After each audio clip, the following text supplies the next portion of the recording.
తమిళనాడు కల్తీ మద్యం ఘటనలో మృతుల సంఖ్య పెరుగుతోంది. కల్లకుర్చి జిల్లా కరుణాపురం కల్తీ సారా ఘటనలో 47 మంది చనిపోయారు. పలు హాస్పిటల్స్లలో 109 మంది చికిత్స పొందుతున్నారు. ఇక కరుణాపురం కల్తీ మద్యం ఘటనకు కారణమైన నిందితులను 15 రోజుల జ్యుడిషియల్ కస్టడీకి తరలించారు పోలీసులు.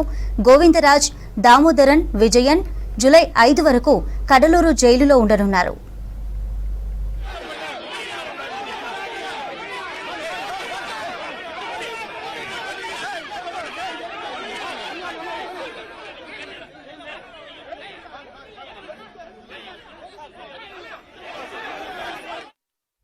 మరోవైపు కుటుంబ పెద్దలను కల్తీ సారా బలి తీసుకోవడంతో కరుణాపురం చుట్టుపక్కల గ్రామాల్లో రోదనలు మిన్నంటాయి. కల్తీ మద్యానికి వ్యతిరేకంగా ఆందోళనలు జరుగుతుండటంతో శాంతి భద్రతలు కాపాడేందుకు భారీగా పోలీసులు మోహరించారు.